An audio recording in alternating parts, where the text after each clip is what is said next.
Bueno, buenas tardes a todos, bienvenidos a este nuevo encuentro del ciclo federal.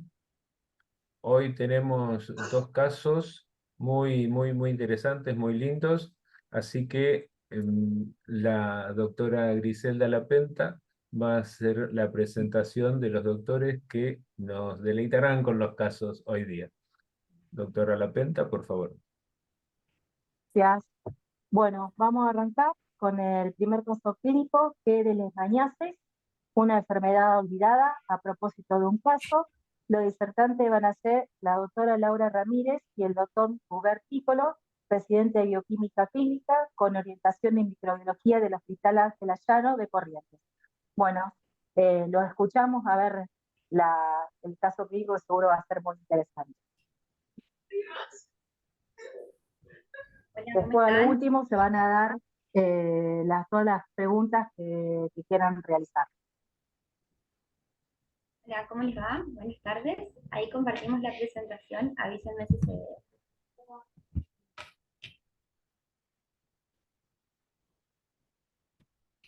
¿Se ve bien? Buenísimo. Sí, se ve bien. Bueno, Sí. Buenas noches. Bueno, buenas noches. Buenas noches. Como ya se dijo, vamos a presentar nuestra clase, que sería leishmaniasis, una enfermedad olvidada, a propósito de un caso. Vamos a empezar a dar a nuestro paciente, que era un paciente de sexo masculino, de 36 años de edad, era oriundo del departamento de Ituzaingó, que en el mes de mayo inicia con fiebre y se le realiza por cuestiones el test de dengue con un resultado negativo. Por este resultado acude al médico de su localidad, el quien le solicita estudios de laboratorio y una ecografía. En el laboratorio, en el primer laboratorio que se le realiza, se ven los valores de hematimétricos alterados con una anemia, una plaquetopenia, un nivel de la eritrosedimentación elevado, y se ve también que las transaminasas están normales.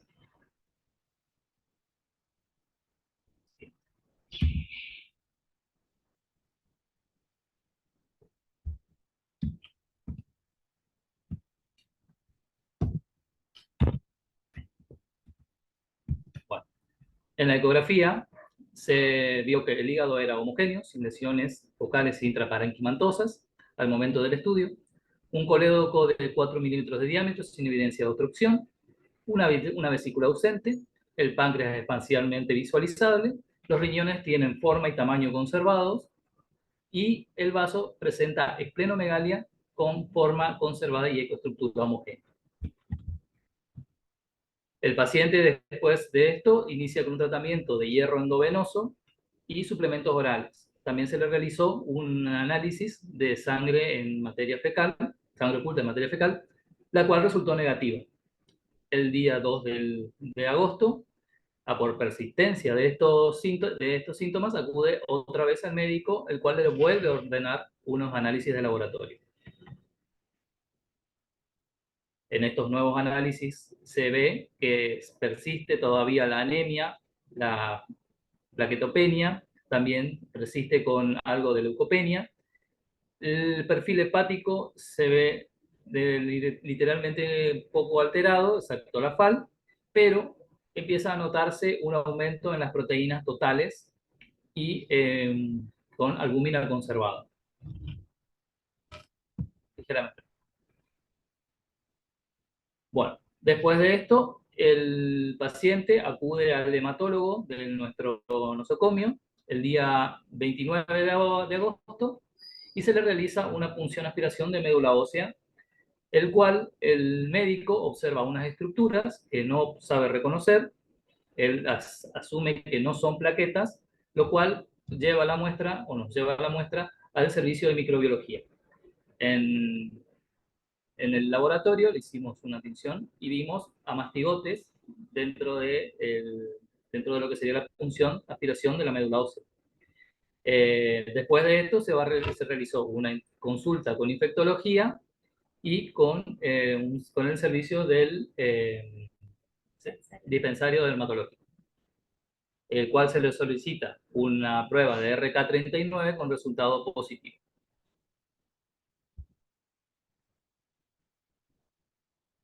Bueno, ahora, hablando propiamente dicho de la enfermedad, la leishmaniasis visceral es una zoonosis causada principalmente por un protozoario de la familia Trypanosomatidae del género Leishmania, que se transmite de animales a los humanos a través de un artrópodo, que en este caso es un flebótomo de la familia Cichodidae.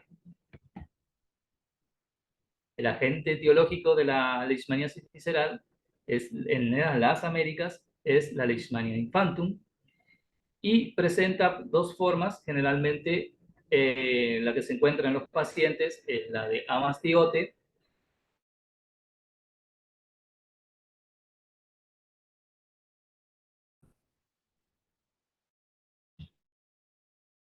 hablando de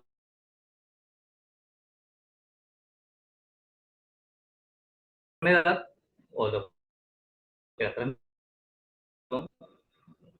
pero el principal es la Luxomia longipalpis.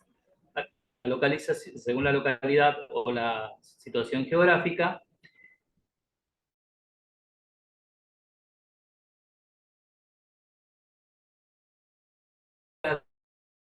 que tiene las alas peludas y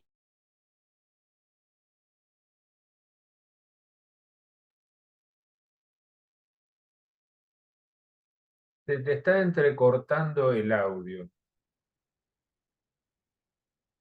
larvarios pasan del estado de crisálida y luego al del adulto. Los periodos más o menos de esto varían.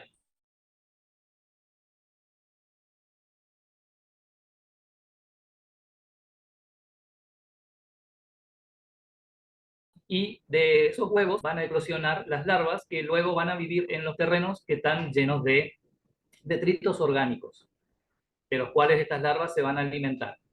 Luego de 2 meses, estas larvas pasan al estadio de crisálida y 2 semanas después emerge el artrópodo adulto. El artrópodo adulto tiene solamente un periodo de vida de 30 días y él no nace con el parásito en este momento. Lo adquiere al picar a sus animales reservorios. Tiene por característica en especial, estos artrópodos tienen por característica que pican en un horario determinado. Generalmente son vespertinos y nocturnos.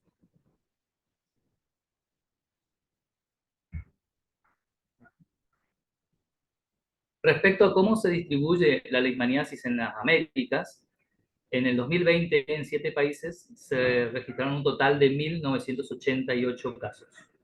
23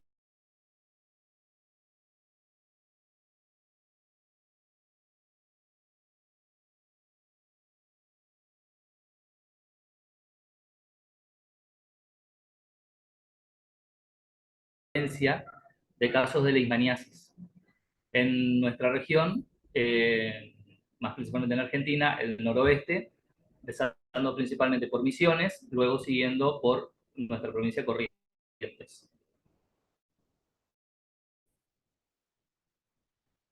Respecto a la transmisión de este parásito, hay que tener en cuenta varias cosas. Primero, como ya dije, el artrópodo no eclosiona infectado. Por lo tanto, lo adquiere al picar a un animal que es reservorio de este parásito. Al picar, la hembra ingiere la sangre y en la sangre se encuentran los macrófagos que contienen la forma del parásito en forma de amastigote. Estos, digamos así, salen de la célula y en el intestino del flebótomo comienza su maduración. Pasan de amastigotes a promastigotes. Luego de que pasan al estadio de promastigotes, estos migran desde el intestino del flebótomo hacia sus glándulas salivales. Cuando el insecto pica a alguien, produce como si fuese una especie de regurgitación. En esa regurgitación es donde infecta a algún animal o a un ser humano. El parásito, en forma de promastigotes, ingresa, son fagocitados por los captados o fagocitados por los macrófagos del sistema inmune, pero en ese estadio digamos así, se pasan al estado de amastigotes. Y así el ciclo continúa nuevamente. Cabe resaltar que ciertas características deben tener estos vectores para ser los causantes de la transmisión de la enfermedad. Según la OMS, deben ser, primero,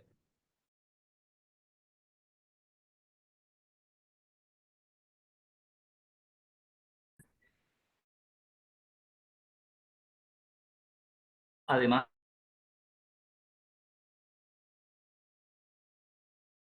adulta dentro del intestino de este insecto. La tercera, el artrópodo y el parásito deben tener la misma área geográfica.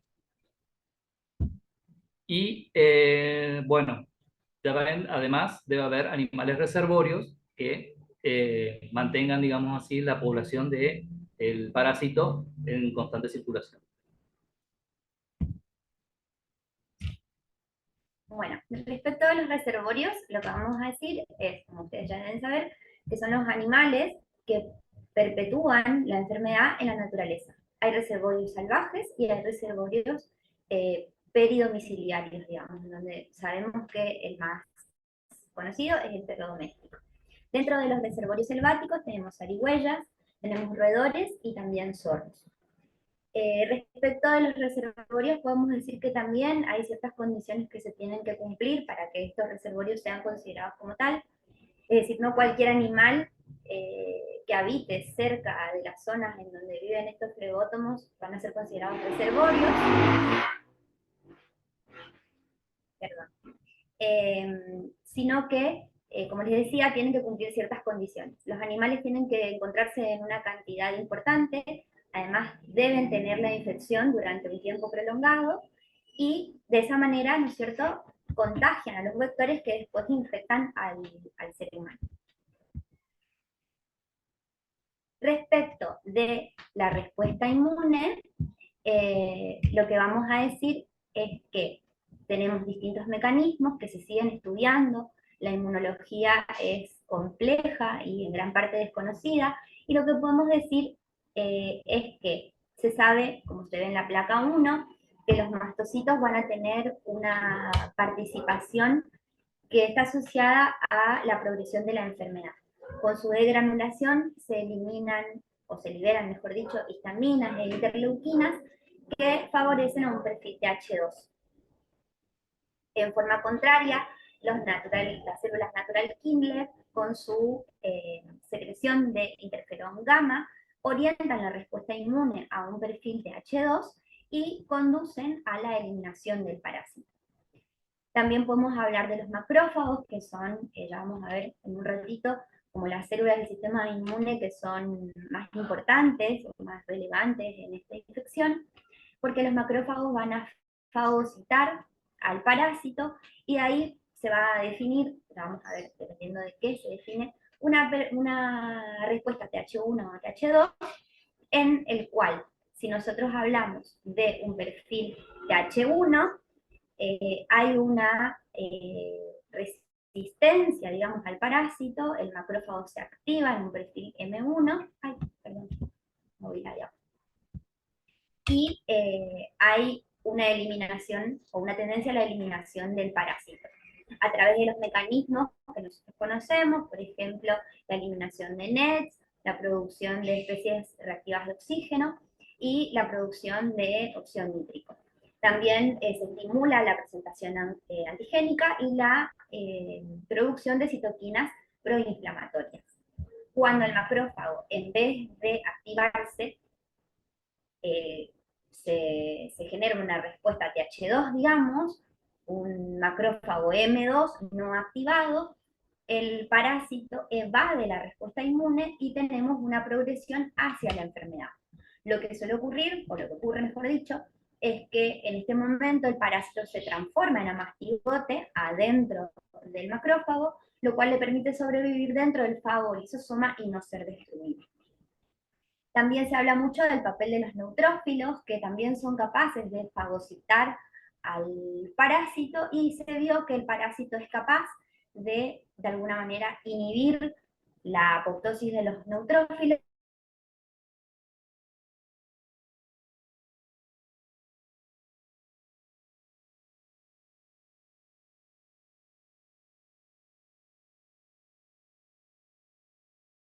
del parásito. Además, inhibe todos los mecanismos de muerte que tiene el neutrófilo y de esa manera evita la eliminación del parásito y la progresión de la enfermedad. A su vez, las células dendríticas, así como el resto de las células, también se ven afectadas por esta orientación del sistema inmune a un perfil TH1 o TH2. Por supuesto, si nos orientamos hacia un perfil TH1, vamos a ir hacia la eliminación de la enfermedad, y si vamos a un perfil TH2, vamos a ir hacia un polo en donde la enfermedad progresa. En este caso, lo que se muestra en esta diapositiva es cómo funciona o qué hace para nuestro cuerpo. Recuerden que infecta principalmente macrófagos, entonces a través de esos macrófagos se disemina al hígado, al vaso y a la médula ósea, y esto es lo que causa lo que nosotros vimos en nuestro paciente al inicio cuando Rubén presentaba el caso, que es ver pancitopenia por esta afectación de la médula ósea y la alteración, aunque en nuestro paciente era leve, de las enzimas hepáticas.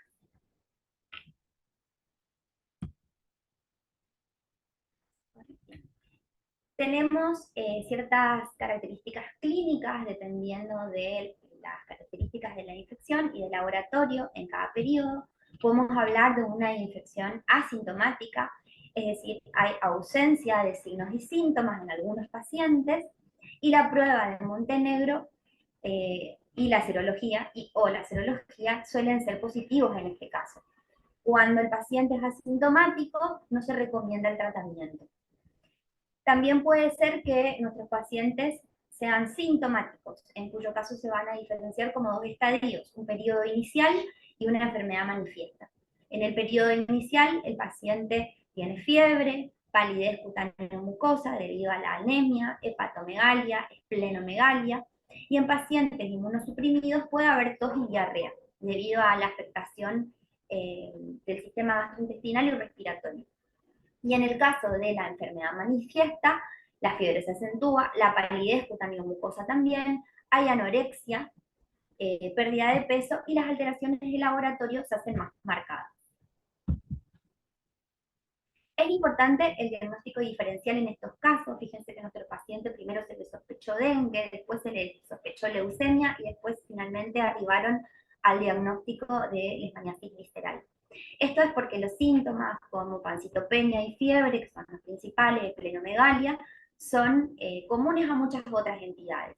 Acá ustedes van a ver que está marcado, digamos, la leucemia porque es la entidad con la que más comúnmente se confunde a la leishmaniasis visceral, pero hay otras como la malaria, la enfermedad de Chagas aguda y la esquistosomiasis hepatoesplénica. En realidad la lista es bastante más larga, pero bueno, resumiendo, digamos, estas son las más frecuentes.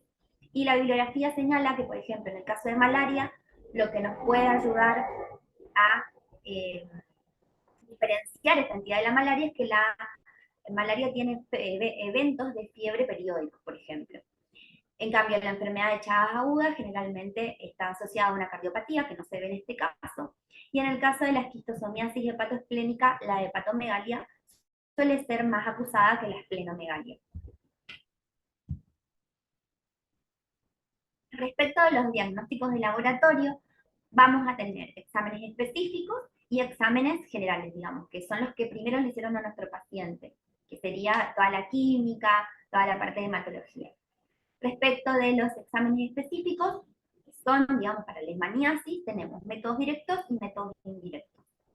Dentro de los métodos directos tenemos el examen parasitológico, el cultivo y la PCR. El gol estándar sigue siendo la observación del parásito en generalmente aspirados de médula ósea.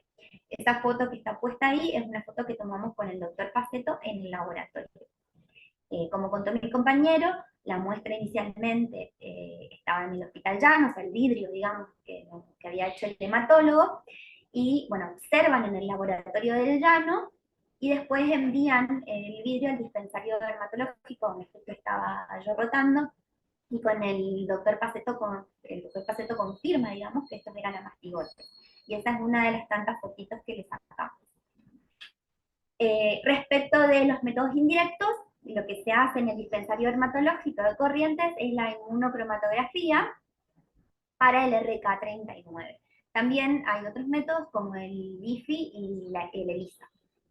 Ahí se puede ver, este es la foto de nuestro paciente, la doble rayita del positivo. Acá tenemos más fotos de los amastigotes tomados de ese mismo preparado que nos mandaron del Hospital Llano. Fíjense que en la foto del medio se puede ver que están adentro del macrófago y después en las otras dos se ve el macrófago roto, digamos, liberando los amastigotes. Y acá tenemos cómo se hace la prueba del RK39 y qué es el RK39. El RK39 es una secuencia recombinante, repetitiva, que tiene 39 aminoácidos del carbono terminal de una proteína que es una quinesina de Leishmania infantil. ¿Sí? Las quinesinas son proteínas accesorias del citoesqueleto celular. Ahí tenemos unos datos que los saqué de la OPS, en donde dice que este método tiene una sensibilidad del 84,7 al 92% y una especificidad del 95,6% al 96,8%. Es una prueba muy sencilla, se realiza en 10 minutos, tiene un buffer que vamos a colocar en un tubito junto con 20 mililitros de la muestra, y después se deja 10 minutos y ahí vemos si se ven o no las dos rayitas. Es importante que, como siempre, nos dé el control. A los 6 minutos, fíjense que ya se podían ver, no sé si alcanzan a ver, que ya daba positivo este test. Y después les hablaba yo de los exámenes generales o complementarios, que, como hablaba un poquito mi compañero, tenemos la eritrosedimentación, la creatinina, la urea, las enzimas hepáticas, también algunas cuestiones de coagulación, la bilirrubina, la amilasa es muy importante, yo le preguntaba al doctor Paceto por qué, y es por el tratamiento, o sea, no solamente es importante tener estos valores al momento del diagnóstico, sino también después del tratamiento, porque vamos a ver que el tratamiento es bastante tóxico. Respecto al tratamiento, la droga que se utiliza es la anfotericina B, que puede ser liposomal o desoxicolato, y también en pacientes inmunocompetentes se puede utilizar antimoniales pentavalentes. Y lo que tiene la ventaja, digamos, de los antimoniales pentavalentes es que el tratamiento es ambulatorio, mientras que cuando el tratamiento es con la anfotericina B, el paciente tiene que estar internado. En el caso de el paciente inmunosuprimido, y ya vamos a ver dentro de un ratito unos cuantos casos más, lo que se recomienda es anfotericina B directamente, no antimoniales. Antimoniales solo para inmunocompetentes. Acá está lo que les explicaba, el uso de anfotericina B va a ser recomendado en el caso de edad mayor de 50 años o menores de 1 año, insuficiencia hepática o renal, insuficiencia cardíaca, fracaso de tratamientos con antimoniales, embarazo y lactancia, y infección por HIV o alguna comorbilidad que comprometa la inmunidad, y también el uso de medicación inmunosupresora. Respecto del control del tratamiento, se evalúa al finalizar el mismo y se hace un seguimiento mensual durante el primer trimestre post-tratamiento. Luego de los 3 primeros meses de finalizado el tratamiento, se hacen controles cada 60 o 90 días hasta completar el año después del fin del tratamiento. ¿Cuándo se considera que el paciente está curado? Cuando permanece estable, luego de 6 meses de finalizado el tratamiento, ahí podemos decir que nuestro paciente está curado. Y bueno, concluimos que la leishmaniasis afecta a los sectores más vulnerables de la sociedad y debe abordarse desde múltiples perspectivas. Sin embargo, es innegable la valiosa contribución del laboratorio en el diagnóstico de esta enfermedad. El diagnóstico es esencial para la adopción de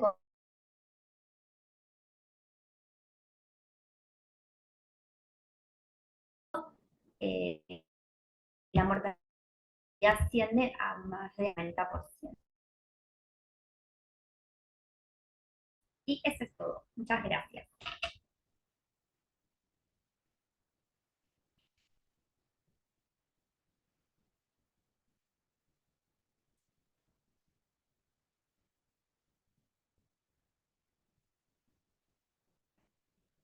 Bueno, muy interesante la charla. A lo último daremos las preguntas correspondientes al el caso clínico, que fue muy interesante. Ahora vamos a dar curso al segundo tema del caso clínico de endocarditis por Lactococcus barbiae. Los disertantes son la doctora Margarita Lacequí, asesora científica del laboratorio CEBAC, y médico infectólogo Andrés Villalba, Afectegui, Hospital Escuela de Agudos, doctor Ramón Madrid. Bueno, ahora lo dejamos a ustedes, tienen la pantalla a su disposición y vamos a escuchar a ver su caso interesante seguramente. Bueno, buenas noches, ¿cómo están? Hola, ¿qué tal? ¿Cómo están? Bueno, muchísimas gracias por la invitación y por la posibilidad de poder presentar este caso.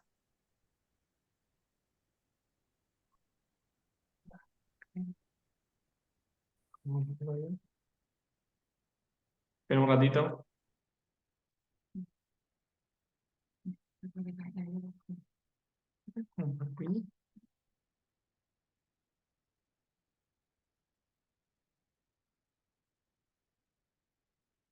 Buenas noches, mi nombre es Pedro Villalba. Tengo una formación clínico-infectológica, gracias por la invitación. Este es un caso que tuvimos hace un tiempito, con el título endocarditis infecciosa por Lactococcus barbiae en un paciente con reemplazo valvular previo. Hay gente del hospital cardiológico ahí presente, así que bueno, es un paciente operado en la institución correntina, así que agradecemos la presencia. El título que le pusimos de la microbiología del diagnóstico, porque la verdad, hasta mi formación desconocía este patógeno, así que agradezco la colaboración del laboratorio para llevar el diagnóstico y a la evolución clínica favorable del paciente. Vamos a presentar un caso de un paciente masculino de 78 años, que el motivo de consulta es una institución privada de la ciudad de Posadas, Misiones. El motivo de consulta fue por fiebre y presentaba un antecedente de caída desde sus pies por debilidad desde los miembros inferiores. El paciente tenía antecedentes de un accidente transitorio isquémico en 2013, un antecedente de una fibrilación auricular paroxística en 2019, anticoagulado, y también contaba con un antecedente fuerte de reemplazo de válvula aórtica biológica en enero del 2020 por una estenosis aórtica. También en esa internación, en el Hospital Cardiológico de la provincia de Corrientes, se había hecho una cinecoronariografía que informaba tenomatosis coronaria leve, con un compromiso de la coronaria derecha del 40-50%. Solamente se había hecho reemplazo valvular sin CCG en esa intervención. Además, contaba con un antecedente de una patología diverticular colónica, evidenciada en una tomografía que se había hecho en la misma internación en la institución. Otro diagnóstico que presentaba el paciente, una hiperplasia prostática benigna y hipertensión arterial. Dentro de la medicación que venía utilizando, el rivaroxaban, que es un anticoagulante, tamsulosin para la enfermedad prostática, carvedilol para la hipertensión y amiodarona para la fibrilación. El paciente fue evaluado por la guardia, estaba clínicamente compensado, su febrina en el momento de la evaluación, a cotejar en un feriado súper largo, no había disponibilidad de cama, se tomaron hemocultivos y se lo citó al paciente en 24 horas. Cuando el paciente se interna, ya tenía la presencia en el directo a las 24 horas, cocos gram positivos en diplo de cadenas cortas, Por los antecedentes del paciente ya internado, solicitamos nuevamente hemocultivos nuevos al ingreso y se empieza a estudiar con una probable afectación cardiovascular en estos huéspedes. Desde el punto de vista clínico, somos bastante exagerados en los estudios porque tienen alto riesgo de presentar complicaciones cardiovasculares. Se hizo una tomografía de tórax, abdomen y pele con contraste, fondo de ojo. Se planteó ya el inicio de un ecocardiograma transtorácico y por el antecedente de reemplazo valvular, un eventual ecocardiograma transesofágico y también el estudio de probables compromisos cerebrales con una angioresonancia cerebral. Con estos datos de laboratorio, los antecedentes cardiovasculares, la presencia de fiebre y microorganismo ecogramo positivo en cadenas cortas, se inició un tratamiento empírico ya sospechando una probable endocarditis infecciosa de válvula protésica aórtica dirigida a ecogramo positivo con ceftriaxona 2 gramos cada 12 horas y ampicilina 3 gramos cada 6. Este es un esquema que sobre todo está sugerido en pacientes añosos que puedan tener injuria renal. El esquema inicialmente para esta patología suele ser ceftriaxona gentamicina. Se optó justamente un esquema limpio o libre de toxicidad renal. Como dije previamente, se citaron nuevos hemocultivos y inició el plan de estudio para endocarditis infecciosa. El paciente se hizo, acá le muestro las imágenes, esto es un ecocardiograma transtorácico, se hizo en la institución, se veía a nivel de la valva anterior, en la aurícula, una imagen filiforme de 19,6 milímetros de longitud por 6 milímetros de ancho, móvil, con movimiento anárquico que generaba una insuficiencia leve, aórtica y insuficiencia tricúpida leve. El paciente evoluciona a las 22 horas a febril con hemocultivos control negativos. Acá podemos ver otras imágenes. Voy a tratar a ver si puedo un puntero. No sé si se ve el puntero, pero bueno, esta imagen que se puede ver, que tiene un movimiento que aparece y desaparece. No sé si logran verlo. Esta es la lesión que se puede ver, que se ven todas las imágenes, algo que aparece y desaparece, igual que acá. Esa es la imagen que hacía sugerir que el paciente tenía una probable endocarditis, imagenológicamente la presencia de una lesión compatible con una vegetación. Incluso presentaba un engrosamiento entre la porción mitro-aórtica que sugería descartar un probable diagnóstico de absceso en ese momento. En la evolución del paciente, los focos profundos se estudiaron mediante angioresonancia, tomografía y fondo de ojo, que fueron todos negativos. El paciente cumplió 6 semanas de tratamiento endovenoso. Claro, acá hablamos todavía del germen. Bueno, pero vamos a hablar del germen. La sensibilidad a la ceftriaxona y penicilinas fueron sensibles, por lo cual realizó este tratamiento. Y se realizó, antes de finalizar el tratamiento completo, un nuevo ecocardiograma transesofágico control, donde se veía que la válvula estaba normoinserta, funcionando con una válvula mitral esclerocalcificada, sin mayores complicaciones evolutivas. Bueno, y desde el laboratorio nosotros pudimos realizar la identificación de la bacteria como perteneciente al género Lactococcus, de la especie Gardiae, y con respecto a las generalidades de este género, el Lactococcus son o eran reconocidos como streptococos, que son productores de ácido láctico. Estas bacterias pueden aislarse tanto de vegetales como de algunos alimentos y pertenecen al grupo N de Lancefield, de la clasificación de Lancefield, porque presentan en su superficie el antígeno como antígeno el ácido teicoico. Es un patógeno zoonótico emergente, realmente es considerado hoy un patógeno oportunista y de muy baja virulencia, ¿sí? Justamente está más asociado a enfermedades en animales, como mastitis de rumiantes, septicemia en peces y neumonías en cerdos, y el humano es un huésped ocasional.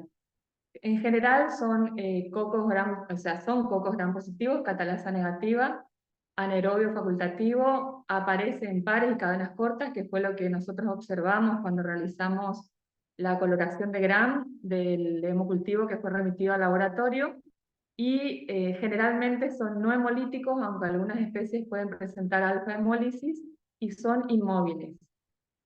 Fue separado el género Lactococcus del género Streptococcus en el año 1985, o sea, realmente no hace mucho. Esto se logró gracias a la posibilidad que dio la biología molecular y la secuenciación de poder reclasificar y volver a reorganizar la taxonomía de muchísimos microorganismos. Y actualmente el género Lactococcus está compuesto por 14 especies. La primera descripción que se hace de este género en humanos fue en el año 1953, justamente como causante de una endocarditis. Muchas de estas especies dan positiva las pruebas de leucina aminopeptidasa, PIR, bilis y tolerancia al cloruro de sodio, por los que se los confunde con enterococos. Pueden crecer a 10 grados centígrados, no crecen a 45 grados centígrados, esto los diferencia de los enterococos, y por lo general se las puede separar de enterococos faecalis porque dan negativa las pruebas de telurito, piruvato y sorbitol, y se los puede separar de los enterococos faecium porque dan negativa la prueba de arabinosa. Las dos especies que son mayormente aisladas en humanos son Lactococcus lactis y Lactococcus gardiae, y estas dos especies, a su vez, tienen la característica de ser manitol positivas y racinosa, sorbitol y arabinosa negativa. Ya hablando de la especie que nosotros pudimos identificar en el laboratorio, Lactococcus gardiae, antes llamado Streptococcus gardiae y anteriormente conocido como Enterococcus seriolicida, que es el que ustedes ubican acá, fue descrito por primera vez en 1983, afecta sobre todo la producción de peces. Esto se da principalmente en verano. Existen algunos trabajos que también lo documentan asociado o presente a la leche cruda. Este aumento en verano se debe sobre todo a los picos de proliferación de la bacteria, porque la temperatura es más óptima para su desarrollo. Y el primer caso en humanos fue descrito en el año 1991. Bueno, acá pueden ver, estas son fotografías que están tomadas de la bibliografía que está en la diapositiva, pero se puede ver cómo es el desarrollo en una placa de agar sangre. Presenta colonias pequeñas de color grisáceo, y a su vez, como mencionamos anteriormente, al microscopio en una muestra clínica directa se ven en diplo o formando cadenas cortas.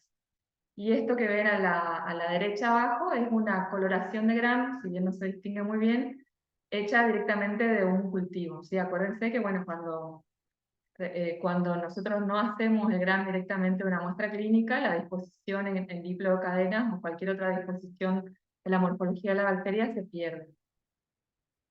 Nosotros en el laboratorio, en el laboratorio privado de la ciudad de Posadas, contamos con el sistema automatizado Bactaler para la incubación de los frascos de hemocultivo, y una vez que la alarma nos indica que hay un hemocultivo positivo, lo que hacemos es retirar el frasco, se hace una coloración de Gram y se realizan los subcultivos y las pruebas de identificación y sensibilidad correspondientes. En este caso, como mencionábamos, lo que vimos fueron pocos Gram positivos en diplo y cadenas cortas. Se realizó el subcultivo en agar chocolate y las pruebas bioquímicas de identificación mínimas para enterococo y streptococo debido a la morfología y disposición que observamos en la coloración de Gram.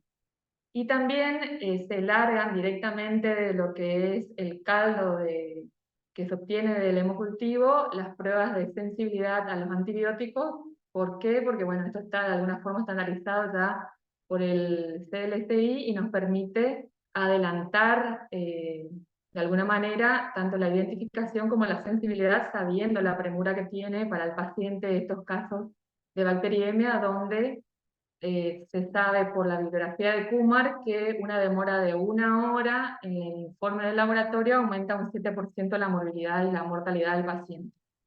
Entonces, bueno, acá lo que tuvimos de interesante, y es lo que hace referencia justamente la bibliografía al consultar cómo abordar la identificación de la bacteria, es que al realizar pruebas bioquímicas que involucren tanto al género enterococo como streptococo no cierra para ninguno de los dos géneros. Lo llamativo en nuestro caso fue que nosotros largamos el cromo orientación y el cromo SGB, la prueba de bilisculina y telurito, además de las pruebas de sensibilidad para enterococo y pruebas mínimas para el género streptococo. Y lo que obtuvimos fue una falta de desarrollo en los medios cromogénicos, bilisculina positivo, lo que ya nos indicaba que bueno, podría haber alguna la presencia de algún otro género diferente, porque realmente cuando no vemos desarrollo o vemos un desarrollo escaso o que no coincide con un enterococo en los avares cromogénicos, generalmente bilisculina va a dar negativa, ¿sí? En este caso la bilisculina era positiva. Y a su vez no hubo desarrollo en el NH para las pruebas de sensibilidad de enterococo, y las colonias no eran tampoco unas colonias características ni para el género enterococo ni streptococo. Entonces, lo que se hizo fue, cuando no nos dieron las pruebas bioquímicas de identificación manual, lo que se hace es que el laboratorio cuenta con la posibilidad de realizar la identificación y sensibilidad a través del sistema automatizado BITEC, y a través de este sistema se obtuvo la identificación como Lactococcus gardiae con un 98% de confiabilidad. A su vez, la bibliografía indica que estos casos, que son muy pocos a nivel mundial, ahora vamos a hablar un poquito de realmente los pocos casos clínicos que existen en el mundo, tienen que ser confirmados o por MALDI-TOF o por secuenciación. Nosotros lo que hicimos fue realizar la secuenciación del gen 16S con los salvadores universales que ustedes observan en la diapositiva. Estos productos de PCR se enviaron a secuenciar a Macrogene Corea, y con los resultados se analizó estas secuencias obtenidas, se analizaron utilizando un software y se comparó con una base de datos de nucleótidos del Centro Nacional de Información Biotecnológica, el NSBI, utilizando la plataforma BLASTN. Bueno, ahora les voy a mostrar cómo quedó el árbol filogenético, y a su vez, por otro lado, como para ver un poquito más y hacer algunas otras pruebas bioquímicas en el laboratorio, hicimos, bueno, prueba de catalasa, hidrólisis de purato, telurito de movilidad, que fueron negativas. Esto nada más que, bueno, para jugar un poquito más y ver si caía dentro de las técnicas y de las pruebas, eran coincidentes con lo que indicaba la bibliografía. Para nosotros era el primer caso de Lactococcus en el laboratorio. Y también se hicieron las pruebas de hidrólisis de bilisculina, crecimiento en cloruro de sodio al 6,5% y PIR, que fueron positivos. Bueno, si nosotros vamos a lo que está indicado actualmente para las pruebas de sensibilidad, estos microorganismos están en el documento M15, ¿sí? Que corresponde a las bacterias que son fastidiosas, y como pueden observar en la diapositiva, tenemos valores únicamente por puntos de corte para zinc, ¿sí? Para los antibióticos que pueden ver, que son penicilina, ampicilina, ceftriaxona, meropenem, vancomicina, tetraciclina, eritromicina, clindamicina, levofloxacina y trimetoprim sulfametoxazol. Entonces, bueno, lo que puede hacer el laboratorio es realizar técnicas que justamente permitan obtener valores de zinc. Que eso es un poco lo que les mostraba Pedro al inicio, que fueron los resultados de sensibilidad que se obtuvieron en el laboratorio. Y este es el árbol filogenético que se pudo construir con la secuencia que recibimos luego del gen 16S, y se utilizaron los métodos de Never Joining y máxima similitud, y nuestra cepa se agrupó justamente con el clado de Lactococcus garbiae, subespecie garbiae, y Lactococcus petauri. No, en realidad no hubo una asociación directa con ninguna de las dos especies, pero lo que hay que tener en cuenta es que petauri es una especie que fue identificada recién en el año 2017 y que comparte el 93% de su secuencia con Lactococcus garbiae. Actualmente no tenemos a nivel molecular la capacidad de diferenciar entre una especie y otra, y tampoco a través de pruebas de laboratorio. O sea, lo que hay que hacer es profundizar por ahí en la secuenciación del genoma para, a través de la biología molecular, poder llegar a la certeza de la especie. Pero desde la clínica se asume como un Lactococcus de la especie Gardiae. Y la secuencia fue anotada en la base de datos de GenBank con el número que ustedes observan en la pantalla. Ya está registrada la secuencia. Bueno, para seguir con la parte clínica, como dijo Margarita, suele ser confundido con el enterococo, entonces no se sabe si es una enfermedad emergente o erróneamente identificada. Posiblemente muchos enterococos han pasado, muchos lactococos han pasado como enterococos. Hasta el momento, las revisiones más grandes reportan hasta 31 casos reportados en humanos. La mayor presentación es como una endocarditis. Acá podemos ver que hay 11 casos de conificación de válvula mitral nativa, 3 válvulas mitrales protésicas. Tiene una preponderancia por la válvula mitral, 3 aórticas de válvula nativa, 2 protésicas y una tricuspidia. También se puede presentar como bacteremia, como septicemia y como peritonitis. La mayoría de los casos que se puede observar se presentan en personas mayores de 40 años, con un solo caso pediátrico, un paciente de 10 años. Puede producir también absceso hepático, osteomielitis, colicitis aguda, espondilitis, infección de prótesis de cadera, infección urinaria y hematoma subdural, casi todo descrito como casos aislados, ¿sí? Pero si bien podemos ver en la imagen de la izquierda, el aumento de reportes que existen de casos clínicos desde el año 91 a 2015. Recuerden que, como dijo, en el año 1885 se separó el género Streptococcus. También a la derecha podemos ver que se ha encontrado la presencia de Lactococcus en múltiples alimentos de venta general y orgánica. Entonces se considera que es un componente natural de diferentes productos lácteos crudos de diferentes rumiantes y se asocia con la fermentación natural de quesos artesanales.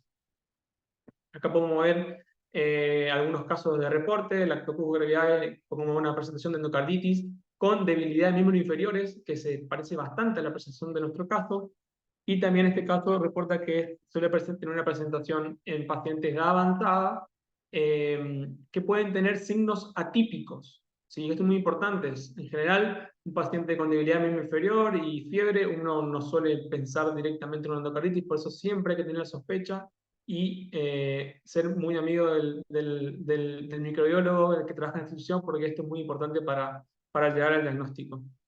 Y otra cosa que se relata es que es reconocido como una infección zoonótica, es decir, que los peces también se enferman y que suele afectar a personas ancianas e inmunocomprometidas. El segundo reporte es una infección de tracto urinario.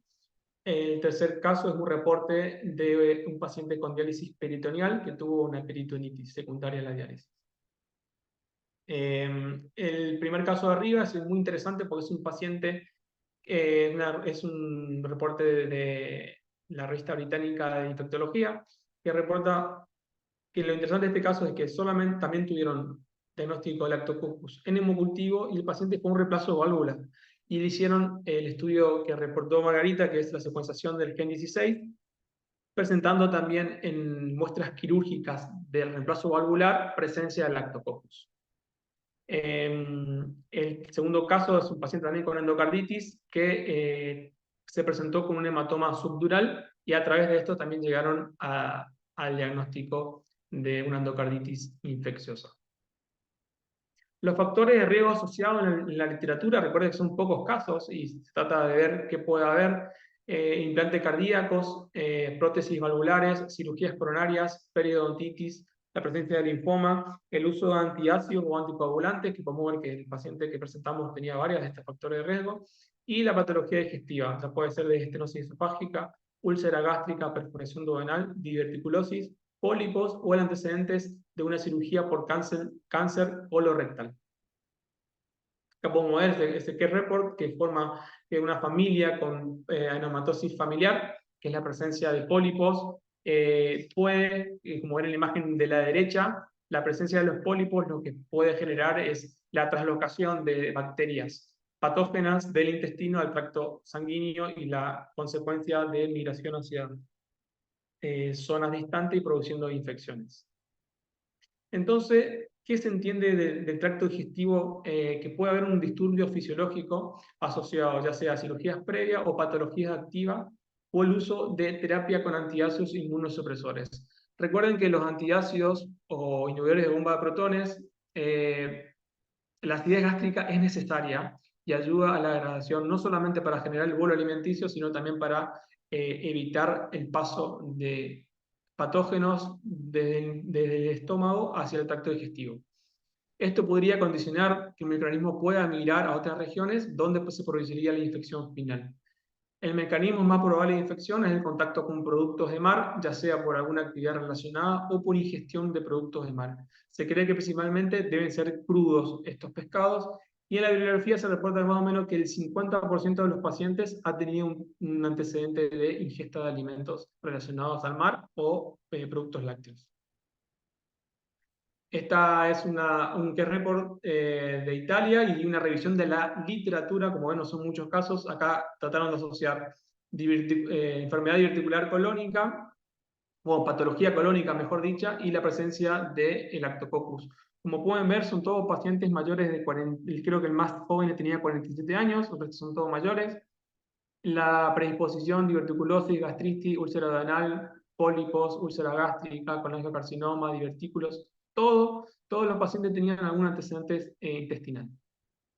Y los múltiples tratamientos, como pueden ver, y ya vamos a ver que no hay una definición de tratamiento estándar, pero se han usado desde ampicilina, hasta imipenem, vancomicina, múltiples esquemas terapéuticos. Entonces, la patogenicidad y efectividad del Lactococcus no están del todo claras. Se sabe que no forma parte de la microbiota, como le dijo Margarita, del sistema digestivo, y que el consumo de leche, peces o alimentos manufacturados contaminados podría ser una fuente de infección. Del área verde vemos los factores preventivos, ¿sí? Acidez gástrica, las enzimas pancreáticas, las secreciones biliares e intestinales, como ya sabemos, son degradantes bacterianos. Los movimientos peristálticos y la integridad de las células epiteliales son factores protectores de la infección, ¿sí? Y la parte roja, la existencia de algún trastorno gastrointestinal, como úlceras, pólipos y divertículos, podrían actuar como un factor predisponente para la translocación bacteriana, como hablamos recientemente. Lactococosis es el término referido para la enfermedad en el mundo animal, ¿sí? Es interesante saber que los peces pueden ser inmunotolerantes o padecer la enfermedad. Entonces, produce una septicemia hemorrágica, los pescados pueden ser portadores asintomáticos, se cree que a 13 grados es una temperatura donde es medio ubicua para la producción bacteriana y podrían ser tolerantes, y la mayor incidencia ocurre a mayor temperatura de 18 grados. Hay casos reportados, sobre todo en la cultura de producción de peces en España, donde hubo varios brotes con identificación de Lactococcus. Se ha también planteado el uso de vacunas comerciales en poblaciones de criadores de peces. Y acá podemos ver en la imagen de izquierda que el pez está inmerso en un disturbio ambiental que permite que haya mayor producción de bacterias. Ya esto habla de la polución y toda la contaminación animal, así que somos parte también de esta enfermedad, el ser humano. Por lo que se cree, la bacteria ingresaría a través de la piel del pescado, produciendo la migración hacia el sistema sanguíneo y el sistema nervioso central, lo que produce la muerte del pez. Entonces tenemos tres manifestaciones en el pez. La inmunotolerancia, es que el pez logra controlar la infección. El portador asintomático, que este es el más grave, porque en realidad estos peces pueden ser llevados a comercio y la ingesta. Y el que produce la muerte del pez. Se han descrito también resistencia a algunos antibióticos de uso habitual, como la eritromicina, streptomicina, tetraciclinas, clonafenicol y quinolonas. Se cree también que el intercambio de resistencia puede deberse al uso indiscriminado de antibióticos en las industrias, y eso obviamente va a producir que haya transmisión de resistencia a través de plásmidos, transposones, sobre todo también se cree por otro patógeno similar que es el Enterococcus fecalis. Los antibióticos utilizados en humanos es tratamiento similar a las infecciones producidas por estreptococos. Las pruebas de sensibilidad o resistencia, como bien se denominan, están limitadas por los partes de puntos de corte, y los recomendados son los estipulados para los estreptococos. Los tratamientos antibióticos empíricos que se inician inicialmente, según lo reportado en literatura, suelen ser altas dosis de beta-lactámicos, ya sean ampicilina, amoxicilina o ceftriaxona, o netilmicimina, tobramicina, gentamicina, banco o teicoplanin. Otras combinaciones que se han descrito en literatura es ceftriaxona con levofloxacina o vancomicina con gentamicina. Como vemos, el tratamiento es variable, faltan criterios formales para relatar cuál es el tratamiento estándar. Por similitud con la familia de los estreptococos, la sugerencia es altas dosis de beta-lactámicos, ya sean ampicilinas, ceftriaxonas, más menos aminoglucósidos. ¿Sí? En caso de no poder usar beta-lactámicos, por ejemplo, por alergia, están sugeridas utilizar aminoglucósidos, gentamicina, amicacina, con glucopéptidos como la vancomicina o quinolonas. Como pueden observar, nosotros decidimos por evolución clínica favorable, la efervescencia dentro de 72 horas y los cultivos negativos, y el antecedente de un reemplazo valvular aórtico, realizar biterapia con ampicilina ceftriaxona por 6 semanas. Esto es una de las literaturas realizadas por una revista chilena, donde en el 2017 pueden ver la gran amplitud de opciones utilizadas como antibióticos, desde aptomicina, penicilina, banco, gentamicina.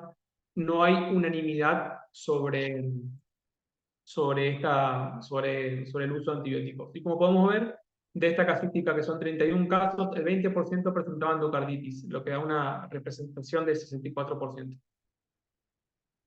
Este es otro reporte, sobre todo de endocarditis. Repito nuevamente, la cantidad de esquemas terapéuticos utilizados es amplísima. Y podemos ver que el 56% presentaba afectación de válvula inactiva mitral, que es otro dato que la bibliografía lo relata como mayor predisposición para afectar. La mortalidad en pacientes quirúrgicos que se operaron en esta casuística, 10 pacientes fueron a cirugía, 2 presentaron óbito, y en pacientes que 10 pacientes, eran 20 pacientes, disculpen, acá esta casuística estoy leyendo, 3 no ovitaron y no presentaron cirugía, y el 72% era mayor de 60 años.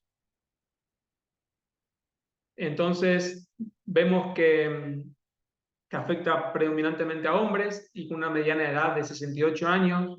El tiempo medio hasta la consulta médica es de 14 días, con un intervalo de confianza de 6 días a 21 días, lo que como infectólogos siempre vemos que el retraso en el diagnóstico y tratamiento adecuado aumenta la mortalidad de los pacientes. Los síntomas más frecuentes son fiebre, escalofríos y la presencia de un soplo cardíaco. El tiempo medio de antibióticos según la casuística es de 42 días, y las complicaciones evidenciadas que pueden presentar es la deficiencia de la válvula, la ruptura, la embolia séptica, insuficiencia renal, shock, accidente cerebrovascular y la insuficiencia cardíaca, que se vio hasta incluso en el 50% de los pacientes. La cirugía cardíaca fue un requerimiento en el 48% de los pacientes. Muchas veces estos pacientes no necesitan cirugía en el momento de la infección, pero sí al presentar daño la válvula por la infección, sobre todo en pacientes que no están operados todavía, pueden generar afectación valvular con posterior necesidad de un reemplazo de la misma para evitar la insuficiencia cardíaca y otras secuelas cardiovasculares.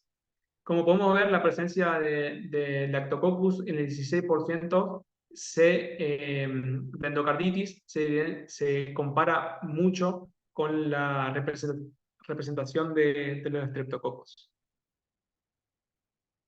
Este es el único caso que encontramos en la bibliografía en Argentina, que es report también presentado en el Congreso de la Sociedad Argentina de Infectología en 2021, disculpen, que se asemeja mucho a nuestro caso, un paciente también con válvula aórtica operado, que evolucionó favorablemente. Consideramos que este es el segundo caso que está en consideración. En este caso se presentó en otro lado. Sí, en el Congreso de Microbiología. De FOS. Bueno, recientemente fue presentado en el Congreso de Microbiología brasileño en la ciudad de Foz de Iguazú. Y bueno, para ir resumiendo un poco, sabemos que es un patógeno oportunista de baja virulencia, lo que hace un requerimiento muy importante ante la sospecha de pacientes con patología valvular o enfermedad diverticular, hacer el estudio mediante la solicitud de hemocultivos y evaluar si existe la presencia, que está asociado también a pacientes que tienen algún tipo de inmunocompromiso o la presencia de un implante cardiovascular, ya sea una prótesis cardíaca, y hasta el 80% de los pacientes presentaban algún tipo de comorbilidad. La mortalidad relatada en la radiografía llega hasta el 33%, o sea que 1 de cada 3 pacientes puede presentar el boito, y los múltiples esquemas antibióticos han sido muy variados, y hasta el 50% de los pacientes han tenido la necesidad de cambiar el esquema empírico inicial. Bueno, muchas gracias. Espero que les haya interesado el caso. La verdad que para mi experiencia como infectólogo es la primera vez que detectamos esto, y agradezco mucho al laboratorio, a Margarita, porque fue ella la que me alertó sobre esta emergencia, y bueno, a raíz de eso empezamos a buscar bibliografía y orientarnos un poquito para el seguimiento. Muchas gracias.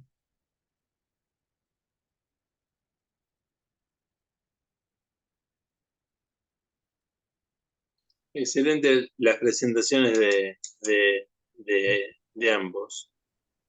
Muy completa, realmente. La de ustedes, chicos, no han dejado nada casi para preguntar. Han tapado todas las dudas que podíamos llegar a tener. El paciente evolucionó bien, ¿no es cierto? Sí, evolucionó favorablemente. Ese, Completó 4 semanas internado. Las internaciones prolongadas suelen ser difíciles para los pacientes mayores, así que bueno, cumplió 2 semanas terapia endovenosa domiciliaria con una evolución favorable. no, ¿hay se sabe de dónde se pudo haber infectado? Sí, ¿Ha hecho viaje? ¿Ha hecho algo? El paciente tiene un domicilio en Brasil, había estado 2 semanas previas en Brasil, en las costas de Brasil, pero él negó rotundamente que haya consumido pescados, y menos frescos, y con productos lácteos. Queda la duda de que si probablemente haya consumido inadvertidamente algún tipo de crustáceo o pescado que haya estado en mal estado. Sí, porque lleva a la Hay una relación contaminación. ahí, y sobre todo son peces de mar, así que yo creo que algún tipo de relación tiene que haber, pero bueno, él negó el consumo. Y el problema cardíaco que tenía también lo habilita como un factor, ¿no es cierto? Sí. Uh-huh. Sí. Los pólipos, el uso de anticoagulantes y la patología cardíaca consideramos que son los factores predisponentes, más la edad. Sabemos que la edad, la inmunosenescencia, que es la que a todos nos pasa, se va produciendo cada vez más en personas añosas, lo que predispone a que haya translocación y desde el intestino hacia sangre, y bueno, las consecuencias. Sí, también veo, Margarita, que el Bactec ayudó bastante. Sí, ayudó bastante, pero siempre por ahí lo más importante desde el laboratorio es poder tener una buena comunicación con el infectólogo para justamente poder alertar sobre cualquier característica que podamos observar sobre el microorganismo y poder orientarlo a que no es un estafilococo, que no es un enterococo, que no es un estreptococo, porque eso sobre todo facilita la posibilidad de implementar rápidamente un tratamiento adecuado. Exactamente. Sí, ustedes largan de pátina algunas veces o largan directamente Para del adelantar, frasco sí. de pátina. Sí. Sí. Sí, Básicamente porque el paciente, esto fue un viernes feriado, que fue el paciente, el sábado se internó y cuando se internó ya estaban los hemocultivos positivos y ya inició el tratamiento. Creo que a las 72 horas ya tenía la sospecha que ella me avisó y bueno, el tratamiento no se modificó, en este caso no se modificó porque siguió el tratamiento empírico, pero alertó a hacer todo el interrogatorio, a estudiar se hizo un enteroTAC, que es un estudio no invasivo para evaluar patología colónica, porque el paciente tenía una tomografía del 2020 que formaba divertículos, pero al menos nuestra visión infectóloga, está la doctora Villamandos ahí también del cardiológico, solemos solicitar estudios endoscópicos del colon para descartar que no tenga una patología tumoral. Incluso está discutido, pero está sugerido en pacientes que tengan pólipos e infecciones recurrentes a nivel cardíaco, la resección de estos pólipos como un método para evitar la predisposición. Es bastante agresivo, ¿no? Porque hay que cortar parte del intestino para evitar la predisposición, pero es importante saber que en los pacientes, y no sé si hay personas que trabajen clínicamente acá, pero que tengan predisposición, el consumo de peces fresco es una alta chance de que puedan desarrollar alguna infección, ¿sí? correcto. Y el tratamiento empírico es AMPI y ceftriaxona, Sí, porque ustedes casi siempre cuando el laboratorio te informa del directo, ustedes piensan o en un estrato o en un enterococo, barro sí, enterococo. Y sí, sí, exactamente. bien. Y la biterapia va dirigida sobre todo explico esto porque fue discutido por la presencia del reemplazo valvular. En verdad, el empírico se inició con biterapia pensando sí en un enterococo por el tiempo de síntomas y se mantuvo el tratamiento por el germen que es poco habitual y la predisposición cardiovascular. Hubo un planteo si había necesidad de dejarle solamente con ceftriaxona. La verdad que los pacientes añosos con reemplazo valvular y endocarditis dan miedo porque de un día para otro se pueden descompensar, pueden hacer embolia. ¿Vieron la imagen que se movía?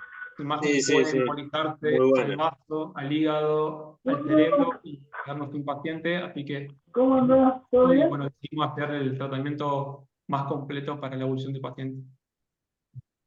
Perfecto. Norberto, ¿hay alguna pregunta en el chat? A ver, no veo ninguna. A ver, chat. ¿Qué tipo de estudios hacen para el control de tratamiento? Para el control de tratamiento, el seguimiento del paciente es clínico por un lado y por otro lado la parte de laboratorio general, digamos, se sigue que mejore la pancitopenia, se controla la toxicidad hepática y renal, esos son los controles que se hacen.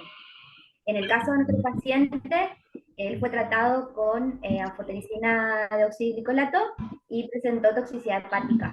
Entonces se cambió a anfotericina liposomal.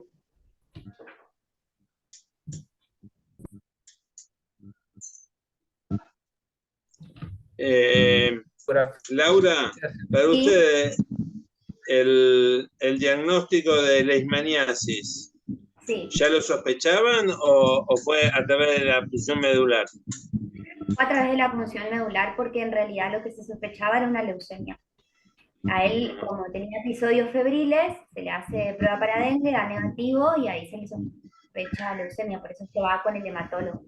El hematólogo en el vidrio ve estas estructuras que no sabe reconocer, que sabe que no son plaquetas, eso fue lo que nos dijo, parecen plaquetas, pero sé que no son plaquetas, nos dijo el doctor Pujol, y entonces, bueno, ahí tuvimos el hallazgo de la mastitis. Ustedes la prueba del RK39, ¿ustedes la usan como diagnóstico diferencial en muchas oportunidades? Nosotros en el Hospital Llano no tenemos la prueba del RK39, el vidrio fue derivado junto con la muestra del paciente de sangre al dispensario dermatológico de Corrientes, que es el encargado de hacer el RK39. Ahora está conectado el doctor Paceto, que es el referente en pacientes, digamos, de lepra y leishmania, por ahí si el doctor quiere hacer algún comentario respecto a eso, porque nosotros en el llano, como le digo, no tenemos el RK, derivamos la muestra al dispensario. Entiendo. Buenas noches. Buenas noches. ¿Qué tal? Buenas noches. Primero, un gusto que me hayan permitido participar. Respecto del tema del RK39, nosotros hacemos inmunocromatografía, pero se puede hacer cualquier otra metodología, llámese ELISA o llámese, siempre apuntando a ese antígeno que es muy indicativo de Leishmania infantum, la que causa, por lo menos en nuestra zona. Bien. Norberto, fíjate si podés silenciar. ¿Soy yo? No, no, doctor. Norberto.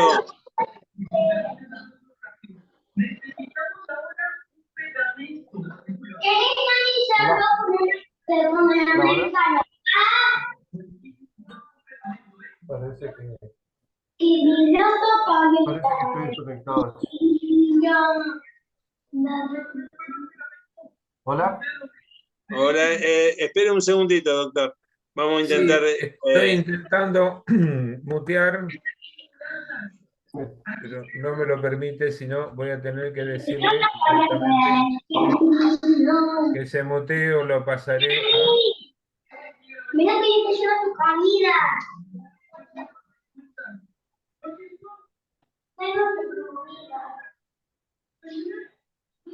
Bueno, déjame ver que cuando venga de la hora me pregunto, se ve deliciosa esa comida. Por favor, mutéense. Voy a silenciarlos a todos, si no, por favor. Pero se va a hacer Por favor.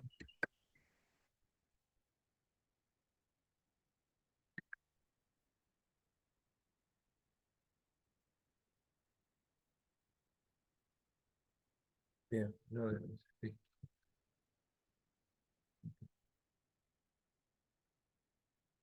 Vuelvan a activarse, por favor, porque no tenía forma de desactivar esa persona que estaba hablando. Doctor, por favor. Sí, Ahora sí. estábamos hablando del RK39, que es una prueba serológica y que está todavía, aunque ya empezamos a trabajar un poco en red, gestionado por nosotros precisamente por la escasez de las mismas en la técnica de inmunocromatografía.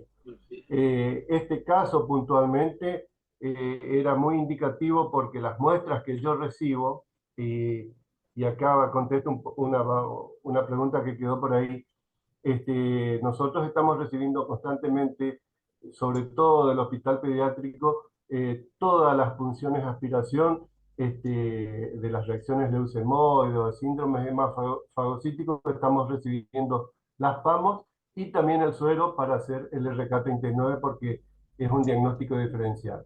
Entonces, para gestionar lo manejamos de esa manera. Ahora se está abriendo, se ha conseguido un poco más, están en los hospitales, digamos, donde hay terapias, y bueno, respecto a la utilidad, tiene una sensibilidad y una especificidad, aún con esta técnica que es la inmunocromatográfica muy alta, es indicativa de leishmaniasis, no sé si eso se escuchó o no, de Chagasio infantum, que es la responsable de la leishmaniasis visceral en nuestra zona, también en la zona de Misiones, y junto con eso, que es una prueba indirecta, se hace la visualización en los frotis. La provincia de Corrientes ahora está implementando también el diagnóstico molecular en el laboratorio central, hay una referencia, todavía no está a punto. Estuve en agosto, a fines de agosto, en el Fatal Achabén reunidos con colegas de prácticamente todas las provincias, viendo este tema, porque la opción que teníamos anteriormente era mandar al exterior para ya sea PCR y la secuenciación pertinente. Creo que la solución va a ser que encontremos hacer una PCR punto final, en tiempo real, y bueno, a su disposición. Muy bien, doctor, muy esclarecedor lo que usted nos ha dicho. Teníamos justamente esas dudas, casi toda la gran mayoría son pruebas complementarias porque cada una va confirmando el diagnóstico, ¿no es cierto? Es así, nosotros, y es una especie de inconveniente que tenemos nosotros, a mí me gusta hablar de las leishmaniasis, porque tenemos por el otro lado la leishmaniasis cutánea, que como bien decía hoy Laura en su presentación, más bien es la interacción con huésped hospedador, una vez infectado, se trasunta en una respuesta tipo celular. Acá la serología ya no tiene la misma utilidad que tiene en la visceral. De todos modos, es toda una epidemiología distinta, reservorios distintos, áreas de transmisión también distintas porque es más bien montaraz o periurbano.